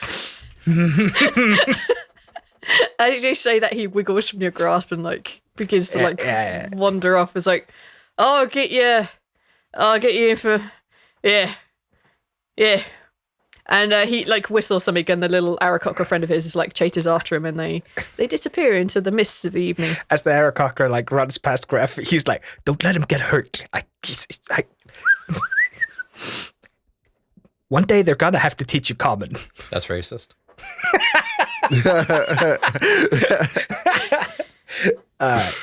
And at the end of that, Greff's gonna go into the bar and he's gonna wrangle whatever control he can. Get basically the bar has basically cleared. You can see that the poor barmaid behind is like, what the bloody hell am I supposed to do with this now? She sees you come, is like, landlord. She like pats you on the shoulder, is like, I feel like this is your problem now, and she leaves. Greff cleans up the bar. Oh, what a homemaker. So is that your entirety of your evening? I'm assuming so. I think as much as I want Greff to go find somebody else to do it for him, I think this is kind of a breaking point for him. Like, he's done his absolute best today, and He's resigned himself to cleaning the bar. Didn't you say you also wanted to read a book? Yes, if I have time at the end of the night, I want to read my book on sword things, which was the book I got from the library. Book of Sword Things. It talks about many heroes throughout history of swords. It talks about the uses of great swords. It talks about the uses of rapiers. It talks about uses of short swords. And it talks about a dual wielding master. It's a fairly old book on histories, but there are a couple of if you want more information, go to this kind of place or this kind of institute. It mentions a place called Freedom's Bluff, which is a place you're probably not familiar with. You're probably not even sure where it is. It talks about a defunct school for a very old school, which is no longer in existence. But there are some references in other parts of the book saying that it may still be an underground thing that's going on there. It talks about the uses of various swords and various masters that have been there. And there's a lot of historical information, and I'm going to read you one of these historical informations because it's cool and I love it. Okay. Okay. We were fighting the bloodhorn orcs as they ripped through our villages. No one could seem to stop these one-eyed brutes. They smashed, destroyed in their mad, wanton hunger to reclaim the lands they believed they had been cheated of. But I saw him. Like a terrifying god of battle made flesh, he came, at the head of a small squad of men and halflings. How many of them he led, I cannot tell you. My eyes were transfixed on his cold, calculating face, those muscles that rippled with every move. He was a taller man, with a mop of dark hair and a clean shave. His eyes were dark and flashed with hunger as he ploughed, great sword in hand, through his enemies. He was a true master. As thunder flashed in the storm of rain and sleet, I could still see the reflection of the blood that drenched him below the wrists. As another flash illuminated the scene, he cut through the head of an orc and used its body to defend the wild swing of an axe. His bare hand gripped the throat of the surprised orc and tore away a chunk of flesh. The hero stepped forward as if nothing had happened to meet the blade of another orc, before slicing the doomed creature from groin to collarbone. With their numbers dwindling, the orcs threw themselves en masse at the man, hiding his presence briefly from my view. But the screams, oh God, the screams, louder than any thunder crack, echoed across the village as they pulled away from the blade, and fist and teeth. Blood sprouted from bites like a geyser from the neck, and they turned and fell away. Orcs trying to hold their guts in failed as entrails fell like long pale worms from slashes of the sword, and others fell away with dead eyes as this god of mankind snapped their necks. He stood tall from the mountain of enemies, spitting blood on the ground and twisting the head of the last orc almost clean from its shoulders. As he tipped his head back, he beat his chest, roaring his name into the sky so that the enemies of the gods themselves would tremble. Everyone, everything in existence would know his name of Kalinmorn. And then I saw them. I saw the Valkyrie appear. She reached for him with her sword, much like his own great sword, and speared him through the chest. And then in a flash, he was gone, and so was she. And there you go. That's the book on swordy things. I would like to say that we just see Greff kind of just close the book on whatever, wherever he sat and was reading it, shoves it in his backpack, goes grab a bottle, and just lies down somewhere and empties it in one go. Reading's hard.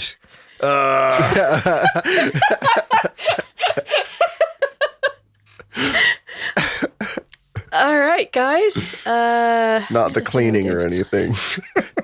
Not the cleaning or anything. All right, guys. I had to read.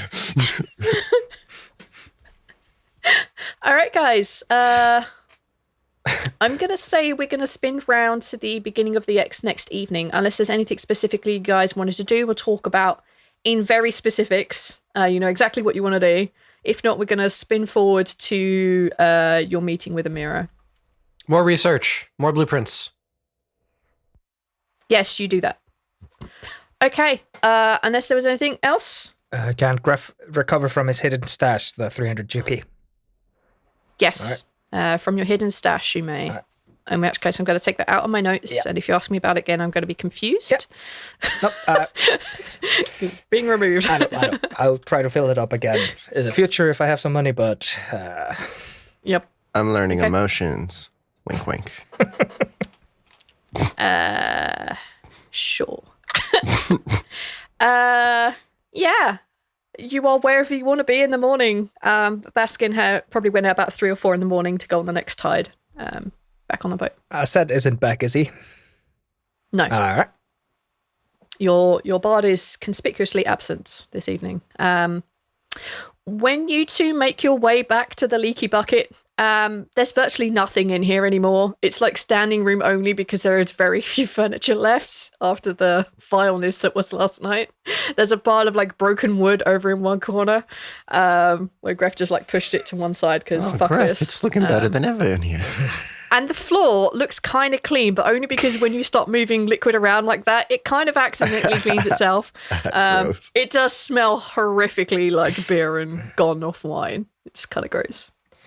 Hey guys, you want something to drink? It's on the house. As everything is, apparently. I'm good, thanks. I'm okay.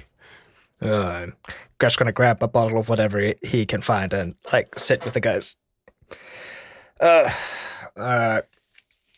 So, we're just running with this, right? This is gonna be a problem, is it? I would hope it's going to be fine. Oh, did you ever find out any more about what was going on outside the city? Well, apparently there were about 300 big-looking fucks that were marching through the street. 300? Yeah. I couldn't tell exactly what they were, but they were kind of big like you. I don't know if they were you or maybe they were orcs or half-orcs or something. I don't know. But they were big. That's like genuine platoon size. Fuck. All right. Greff, are you hungover? No, I barely drank last night. I cleaned. Okay. Are you sure you're not drunk Just now checking then? on you. I'm not drunk. You cleaned. I cleaned. Yes. Because if this place is going to make any freaking money, people have to get into the place. And if there's just broken glass everywhere, well, let's just say that the people that have the least amount of money, they can't exactly afford shoes. But I still want their money. So, gotta get rid of the glass. Arawn has an O face like he just had an idea. No, I'm not gonna donate shoes to the poor so they can drink more. Though that sounds like a fun little Greff. jingle. Shoes for the poor so they can drink more. I have, you know what? We're going to have to talk. Maybe instead of you being an investor for me, we just go into business together. I don't hate the sound of that, but you are a little bit crazy. I'm just going to say that. I prefer the term mad genius. Call it. I swear to fucking God, if you guys go from working as an esteemed like initiative task force where you do cool things to owning a bar and like creation, I'm gonna be a little disappointed. V, I will make the counter argument. Cyberbar. Oh boy. Steampunk bar. Do you know what? I don't know what I expected by putting you three in a room together, but I'm glad this is what may come of it. That is Arawn's idea. All right. Steampunk bar. I don't hate the idea, but I am sad inside. Okay, but think about it. How cool would it be? Hey, Arawn, how did you fund that cool thing you're working on? Oh, you know, by turning a shitty rundown bar into a fucking steampunk bar that people from all around come to. Arawn like installs pipes from the bar to every house in the city. I'm Amazon now. Oh, you want some beer? Okay, sure, no problem. I'll just install this tap pipe to your house. Just put your mouth on the pipe and I will shoot beer into your home. Everything's prime if it can fit in the pipe. I'll get it to you in no time at all. No, we'll discuss this when you guys go into real business. We'll discuss this. I hurt inside. Ridiculous. Let's save myself from this situation. Would you like to subscribe for Arawn Prime?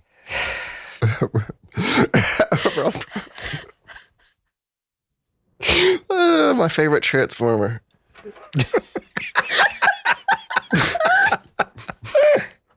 I mean, he's halfway there. He's basically a cyborg. Yeah. Okay. At this point, the black tabaxi that you'll recognize from yesterday and Greff would recognize all the time, just sort of like pops up out of the cellar. And she kind of like leans against the bar looking at the three of you. Oh, does the fresh air kill you? Do we need to return to the cellar or are you going to join us? And Greff like gestures at that chair. I suppose I can sit for a moment. And she swishes over, like really like swinging those hips, trying to get the attention, and sits down as close to Greff as she is possibly able to. Greff looks ashamed. So, are you guys ready to go?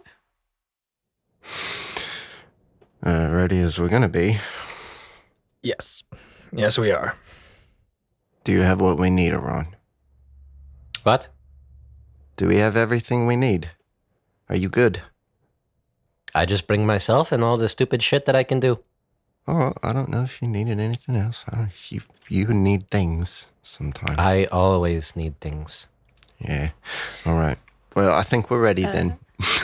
I mean, in this case, the only thing I need is the fucking spell, which I assume will be done. And everyone kind of like just looks at the tabaxi like... She like nods her head to behind where one of you are sitting, and you see this. It's a fairly young looking drow, a girl. She has a shock of pink and purple in her white hair. You also notice that she's wearing just fairly loose kind of robes. She has a couple of like runes tattooed on the side of her neck, but it's most hidden by what she's wearing. On her hip, she has a flute, and she has she's clearly carrying some sort of like books with her in a side bag. She is also wearing a red she's basically also wearing this kind of like blindfold, and it's red. It has patterns on it. But she seems to be like, her head is like pointed in your direction. She's wearing it over her eyes. Yes. Okay. Is this young lady the tabaxi? No, the book? She walks over in your direction and feels around and like grabs the only remaining chair, and she's like, you should like totally not shout that around the place. Everyone will know who I am. But yeah, hi.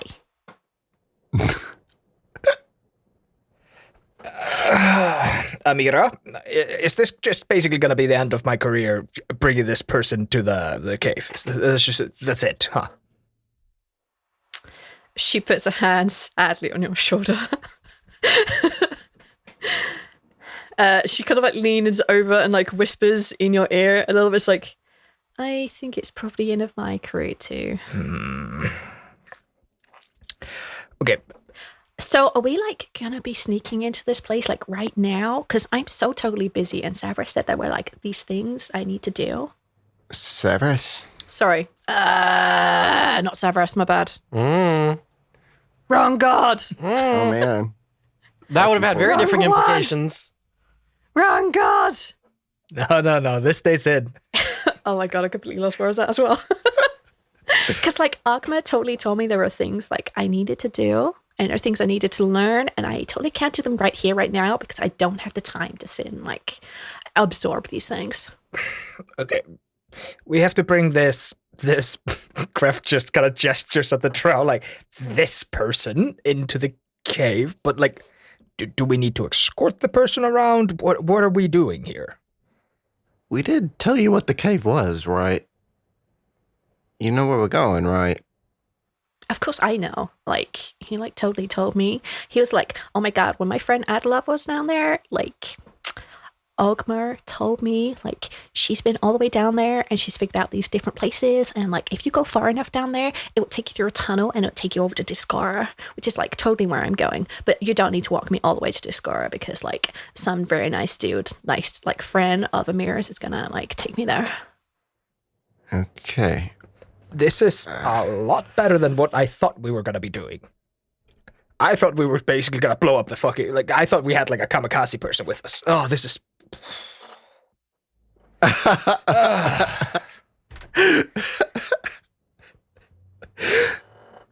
Okay. Okay, that's... I think both me and Arawn have the same face right now.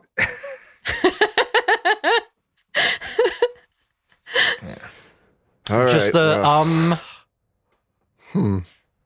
what? She looks, she points her head over in the direction of Greff and is like, and oh my god, like, Ogma told me, like, your mom, like, totally misses you and everything. You should probably go back and see her at some point. I mean, you totally are going to anyway, but yeah. Greff has a dumb kind of smile. Do you want me to say hi? I'll relay the information myself. I'll see her when the time is right. And I can be proud again. All right, cool. Well, like, don't leave it too long, because, like, you're wasting time. Weird question. Yeah. If you had to estimate, how heavy do you think you are? Me? Yes. Oh my god, like, that's so totally rude. Like, last time my friend Chantel asked me how heavy I was, I punched her in the face. Okay, for business, how heavy are you? Oh, for, like, totally business reasons? I don't know. I weigh, like, roughly the same as, like, some young skinny girl about my age. So, do you know what I weigh? So would you say roughly maybe 100 pounds soaking wet? I don't know what 100 pounds is! Probably. Hang on, I need to find out. Look, I only know things as stones. Give me a minute, okay? Is she skinny? Is she fat? Like, She's skinny. so she probably on the lighter Go far as to side. call a person fat. All right, so she would weigh. She's skinny, but her anime she's boobs like- weigh 200 pounds. Oh my god, dude! Like, you're totally underestimating how much they weigh. They're at least like 200 pounds each. I mean, come on, dude. They're like all the way out here. You would be dead. You would be dead. She weighs 133 pounds. Is that within That's my 9.5 carry? stone. That is within my carry capacity. Beautiful. Okay. So Like, I weigh 9.5 stone, which is approximately 133 pounds, whatever you want. Why'd you ask? because you're kind of I'm fabulous, right? I'm like totally awesome. sure. I'm just thinking maybe we expedite things a little bit and maybe I just fly you there. You want to like fly me all the way to the other place? No. The fucking cave. Oh, right. Okay. Because I can just take you straight up and then go there and no one will fucking ask a question. Yeah, but like Amira needs to totally meet her contact. Well, she can go with them on the ground. But then we'd be split up. They also know who Amira is, so she's been compromised, I think. Do you want me to take her then? I think Amira's more than you can carry. Oh, fuck, I fucked the joke up. That's really rude. Amira, you and me both know that you're more than he can handle. She laughs and like runs her tail along your arm and up your neck. There's like a jolt from Greff, like, oh! Okay, yeah, always forget about that thing. I roll. Okay. Isn't the most obvious thing for us to do is to bring them in custody and then just walk through the cave? Is there usually like armed guards outside of the cave? No. Yeah, we flash badges. Like people inside the cave would have weapons. Yeah. They'd be the people more to worry about. Yeah. And Adalov, when she finds out. She doesn't need to find out. Yeah, isn't it the simplest to basically just like take them in custody towards the cave, flashing badges if we get any questions, and once we're in the cave, we can kind of scout out ahead as we move further down. Well, we only need to get to the entrance, right? My contact is like really far down. So you're going to need to take us into the cave system a bit more and take us down the mines. How good are you at acting? Amira smiles. And she says, I've been known to dabble in deception. And the girl's like, I am like the best actress you have ever seen. Okay, you're not Okay, allowed I to think talk. maybe you just I'm need like to- so odd. Let's move that blindfold into a mouth gag and like, fix this problem. So, have either of you ever seen someone who's being charmed? Commanded what to do? Oh, I like charm people all the time. Everyone's like, you're so No. charming. Stop. Okay. Yeah, I know what you're looking for. Well, one of you, because not both. I could do both, but most people would only know that what I am can do one. So one of you could pretend to be under mind control and probably not be restrained. If you're good at acting. Amira kind of like puts her hand up. And she says, I think it would be best for everyone if you mind controlled her. And she kind of like gives you a smile, showing her fangs, and looking at the girl, looking back at you, looking at the girl. Done. All right. I think suggestion's the only one that I have that lasts. So that will be a racial. That's a Yep, racial. click the button for me. Because spell suggestion is class, suggestion is racial, and command is racial? No, command is class. Okay. It's not your berserker. I don't know. I'm trying to remember things. Up to 8 hours. My God. It's just a single command, so that most that we can get out of this is like, be quiet. Follow me and shut the Follow. fuck up. Yeah, that would be yeah. Yeah, silently follow would probably all you need. Okay. She's going to opt to fail this. Oh, Thank Okay. you. I don't know. I kind of wanted to try it. don't waste my fucking she will- resources. Yeah, but you know, I love doing that. You're only level 4. You haven't got any resources to waste. You do a spell and it's gone. Yeah, it's gone now.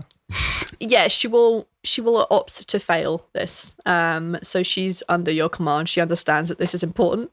And she may not necessarily be all that. Yeah. Okay, she's now under your command. All right, wonderful. And what about you? I can act quietly in a follow, or you can put me in some false manacles, which I kind of have. Gives me a chance to get to my weapons if I need to. Sounds good to me. Greff is gonna stand up and go behind the bar. I'm assuming we have burlap sacks that like have potatoes and whatever food stuff we serve there. That's generous. Food stuff? I don't know, like just some kind of a bag thingy. Yeah, you can fund bags, yeah. And he's just like I'm just gonna put this over your head. You have the false manacles on your hands, a rope I'll hold on to, and you follow us. Okay, we might want to come up with some sort of code word, because I can't see, Fair. in case things are looking iffy. All right. Hey, Arawn, Yes. what's your favorite tool? Greff.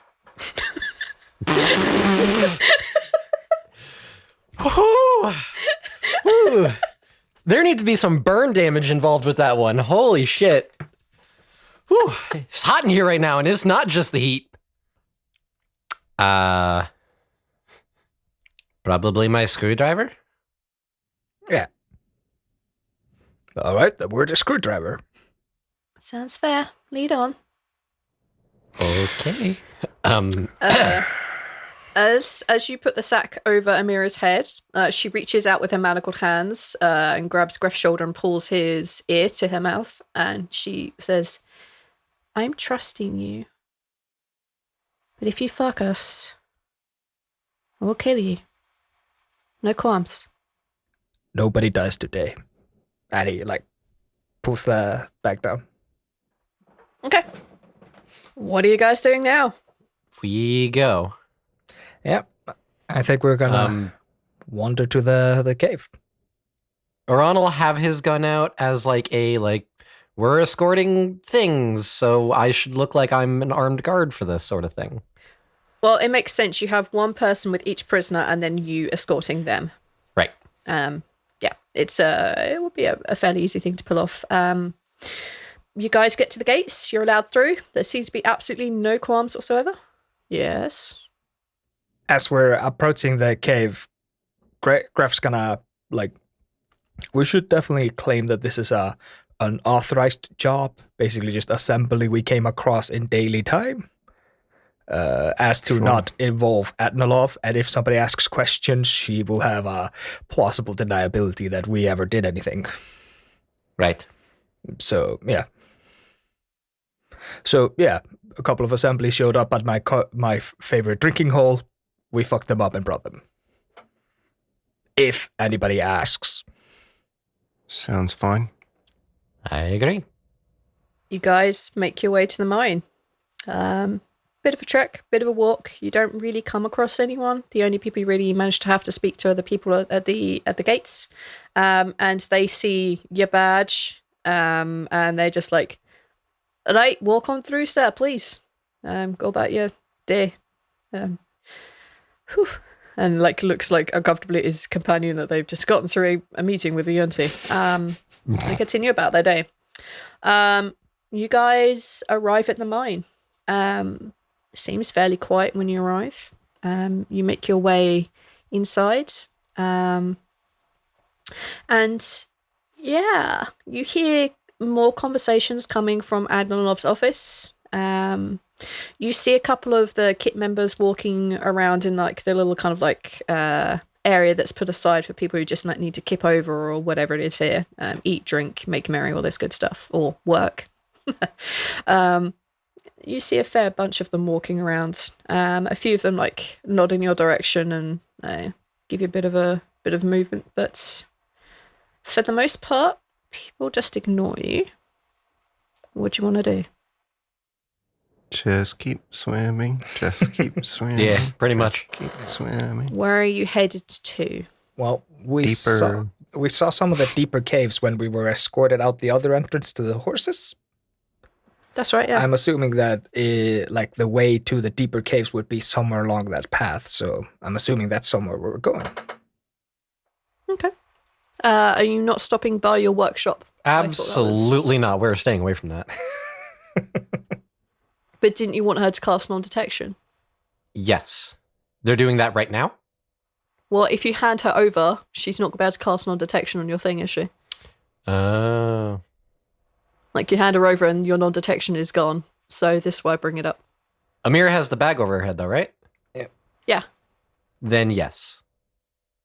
When we get near, though, Arawn's going to tell, everyone to stay away so that he can essentially disable, his traps so that they can go in. Yeah. That's fairly easy. If your thing is locked, your key would probably, just turning the key would probably deactivate all your traps for you. Yeah. So it Arawn would be does fairly that. simple for you to do that. Yeah. And then once it's clear, brings them in. Yep. Arawn's place is your typical workshop. There are things all over the place. There's a safe. There's sheaves of blank paper everywhere. There's sheaves of blueprints around here, and there's odd mechanical things being built in halfway in progress. Yeah, you guys are inside your workshop. I'm going to say that on one shelf, there's probably like propped up a bronze, like wire model of his left arm. Like it's probably like his first version that he ever made that was like functional, but not Like that. like it wasn't that great. Yeah, like version Yeah. like 1.0, like just the first. It functioned. Like the- That's Made it. out of. The Tony Made out of Stark, the hangers. first chess piece. Yeah. Like it's on display. My first hand job. Yeah. Greff's gonna like stop Amira and like just say to her like, "I'm gonna remove the bug. We're at the workshop," and then takes it off. And then he goes into his bag and throws 300 gold onto Arawn's work table. Appreciated. Please add that to your funds because I have deleted it from mine. I will keep a note of that and let's see, 300G donation, Greff. Yeah. No. Want a receipt, please, for VAT purposes. Amira just begins to like wander around. No, She doesn't touch with her hands, but she looks with her eyes. No, She's- The moment she looking takes a step around. out of line, Arawn puts the gun right at her and says, She kind of like turns and looks at you. She has no fear in her eyes at all. She says, "I'm looking around." And I have I'm not eyes. giving you permission. Then you have to put the bag back on my head. You're here for one Because thing. I have eyes. Greff like takes her hands and puts them on the table. Like, you can move your head. Arawn, get the scroll. So Get the I'm- what? the what? What? Wasn't that what you're casting that on? No. Oh, what are you casting it on? Device that I made. The scroll Oh. is the one thing that she doesn't know that we have anything Sorry, to do sorry. with. She does. She brought it up before. Yeah, but we she lied doesn't our know way you have out it, of but it. she knows. I fucked up. I thought it was the scroll we were casting that on. No, re-deliver the line. Okay, sorry. Yeah, look, like Arawn, like get the device. She won't be able to touch anything. We're not forcing her to keep her eyes closed. Okay. So Arawn goes over to one of his shelves and is going to pull off what looks like a small brooch. Mhm. And he's going to bring that and place it in front of Amira and just kind of gesture a hand and say, "This is it." Again, she kind of like casts her eyes around. She looks at you. She looks at the girl. She looks back at you and smiles. She says, "My friend here. She's the one that cast this, not me." That bag goes over her head. Greff like shoves her slightly like, you could have told. Oh, goddamn. She wriggles her wrist back into the fake manacles and like shrugs her shoulders like, I'm pretty sure I told you. You did. She'll be You the one." did. All right, I'm gonna have to drop the thing. All right. I'm gonna put my hand over her mouth so that she doesn't just immediately start talking, and I'll drop God damn the. it. I'll drop the thing. No, shh. Hey. All right, we're here. You need to Well, cast a spell on this. Yeah, and then we'll walk you downstairs. She walks straight over to where Amira's standing, kind of like butts her out of the way and like takes the brooch that you set down. She holds it in her left hand, and she reaches up and undoes the blindfold and lets it like sit down over the side of her neck. You can see that her eyes are empty; the sockets are bereft. But as she lifts this brooch up to like peer at it, you can see that the eyes begin to like fill with mist. The lids begin to pop out a little bit. And she kind of opens them up a little bit, and you can see it's just full of like a white mist. And inside this white mist, if you look very carefully, you can see a bunch of other eyes swirling around. And she looks down at the brooch, and she mutters something very quietly. And you can see the mist traveling from her eyes, leaving them empty again, down her arms, into the brooch. And it flashes with a bright white light. And then you would assume the spell is done. All right, great. Arawn will take that and put it in his bag. So, like, you should tell her, as she's beginning to put the blindfold back over her eyes, like, you should, like, totally tell your friend she needs to keep this on her at, like, all freaking times. Because otherwise it won't work. And I don't know how long this is going to last, because this isn't my usual method of doing magic. I just assume that you've done your part right. But, of course, you have, like, because Agma told me, like, you're, like, a genius at making things, so... Arawn smirks at that. Yeah. You guys can bang out your little relationship in the caves. Let's go. Oh, dude, I'm like so not interested in his type. No offense, like just it's really not for me. I have like one person. Greff like, puts my his hand on BFF. top of her okay. head and starts steering her towards the door. No, you're gonna have to either pretend to be as you were before, mind controlled, or you're gonna have to get manacles and stuff too. No, it's okay. I can like totally be quiet if you need me to. Like, there's this one time. Please, Michelle right now. was like, oh my god, girl. This very second. You're like so fucking rude. Good. All right, come on. I love that. Don't give me that look. I'm not about to see anything, but don't give me that goddamn look. I love that the whole call Are was you quiet for 3 seriously seconds. Are you seriously aiming the gun at her? Yeah. She puts her hand on the end of the barrel and she turns and looks at you. Don't even think about it. Shut up and move. Don't forget, I did you a favor too. This is a mutual So- deal. That is it. Yeah.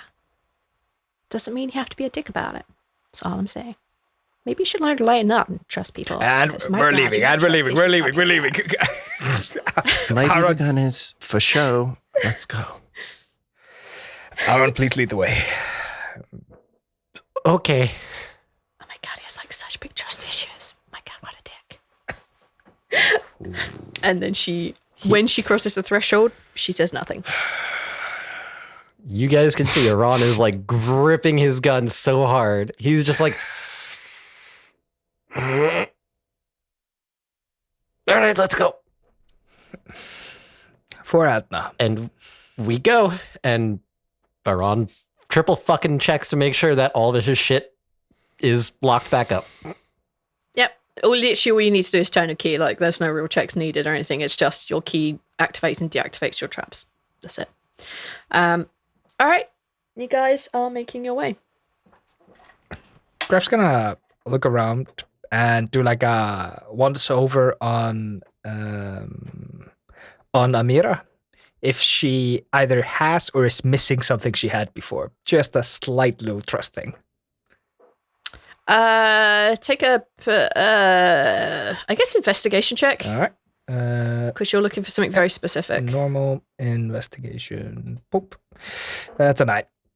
Oh, Nah. You can't tell if she's missing anything or if she has gained anything. no. Just a little thing that Greff would do. That's fine. As you guys make your way towards the place that Adnalov took you before, the door to her office opens and she pops her head out looking at the 5 of you. She says, "You okay there, chaps?" Yeah, it's all good. I need to talk to you later tonight. But other than that, we're good. She looks over your companions, and then you notice that the goblin from Kit 4 takes a step next to her. You see the Goliath take a step out into the corridor also. And she looks at you 3, and she says, "Quite right. Take those prisoners down to holding, and I will catch up with you later." Of course. No, there's nothing to worry about. Get back. We're having a debriefing. Come on. Leave these fine people to their work. And she goes inside. But the goblin stands and watches you. Okay. Guys, make your way further into the mine. Is he still watching? Yeah. Like following us? The goblin takes a couple of steps after you They're not wearing much in the way of armor, and they're carrying what would be considered a great axe for them. But they just walk to the end of the corridor and watch you guys make your way further down. But they don't come any further. And it's not long before you hear them stomping back to, quietening down back to Yushum to Admiral's office. It has been noted. You guys find yourselves getting further and deeper and deeper. You begin to lose any sight of any other kit members. The little hideaway through in which Admiralov took you is open. Make your way through completely fine. And it's now cold down here. It's a little chilly. Amira removes the manacles after a time, removes the hood, and she says, so I'm not exactly sure where this person would be, but I think we're in about the right place. We just need to keep heading down. He says after we get through some secret entrance thing, maybe find it from there. Just keep an eye out for anything on the wall that might not exactly be a normal wall. Cool. All right. I cast Detect Magic. Go for it. Poof. And an Arcana, please. 4. Ooh. Exciting. Would it be Arcana or just whatever your spellcasting mod is? Or spellcasting whatever the fuck? We've been using Arcana with... we've been using... Oh my god. Well, because intelligence is Arawn's thing anyways. Pretty sure we've been using Arcana with all of the things to detect a level of magic. I don't know. As far as I know, we're the only Yeah. characters that have done that before. Yes, because we don't have magic characters on the other side, because y'all suck. Well, not in the same way. We're magical in our own way. We've been... it's Arcana detect spell levels in this world. You see basic level magic stuff. So you see that Arawn has magic on him. You see that you have magic on you. You see that Greff's sword is magic. You see that the girl is just magic all over. She's also divine magic. You don't really see much in the way of magic on a mirror apart from 2 of her daggers. That's about it, really. How long does it last? 10 minutes. Oh, yeah, 10 minutes, easily. After like 5 or 6 minutes of walking, you can detect that on like one of the walls near a torch. There is a wall that is in fact illusory. Okay. When does the bad thing happen? It doesn't exist. The bad thing happens. When I do magic. Oh. We should do the bad thing. Oh, All right. Before we walk too far, 5 minutes away. Okay, I would like you to roll a d10. Master want gold? So, I think that most of these are like quiet, guys.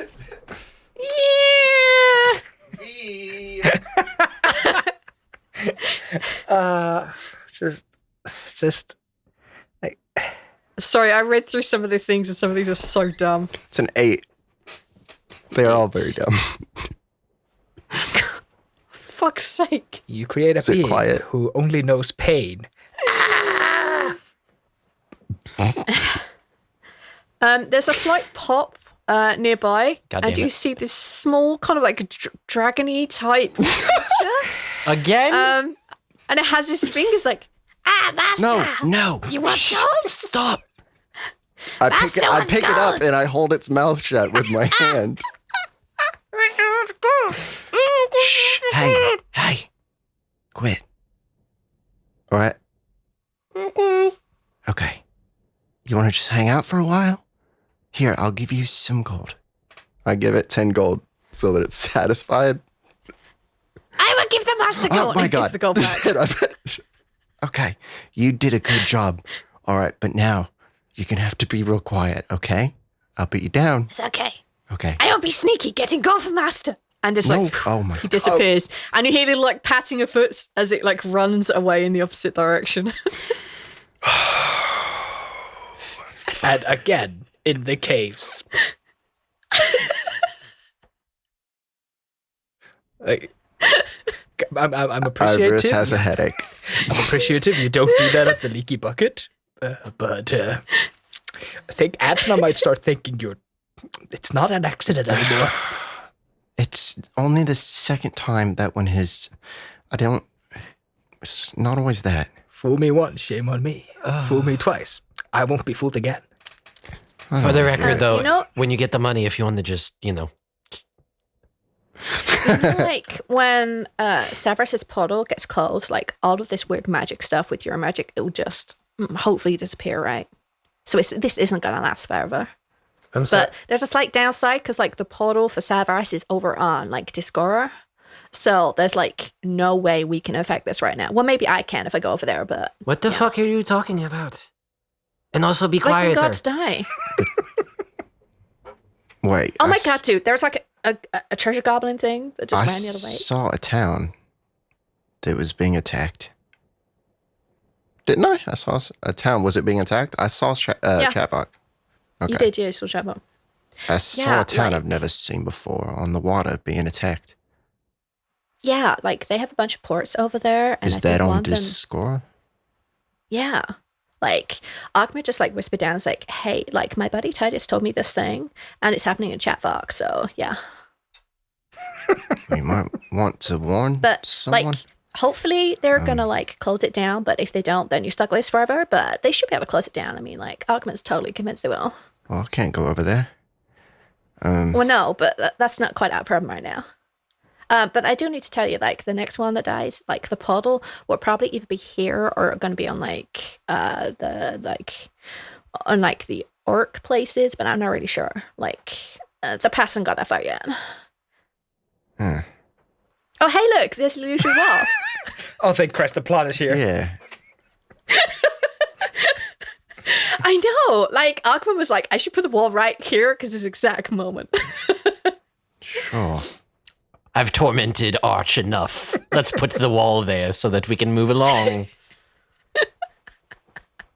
I've meddled his brain enough with all of these things that he shouldn't know.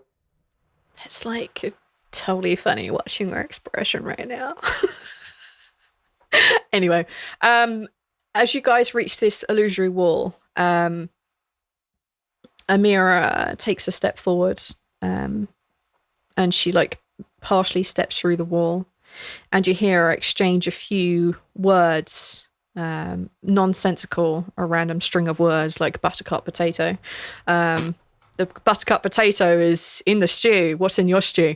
It's obvious, like real dumb code setup. And she steps back through, and there is a drow. This drow has bright white hair and dark brown eyes, and they look the girl up and down. This guy is carrying daggers and swords and a pick. He's also carrying a lot of supplies on his back. He's got a lot of food, carrying 2 bedrolls. He looks very well built. He looks at the girl and says, "You are the book. I will take you. Come. Amira says you 3 are to be trusted, at least temporarily. Yeah. I do warn you, do not follow us. It is exceptionally dangerous. The chances are we won't even make it, so for your own safety and the fact that I do not want you following me. Sure. Good luck. Is there anything you would like me to bring back from the other side? You know, for a handsome reward." No, just one question. How do you get across? The tunnels. Like, points behind him, like, They go across? there are tunnels.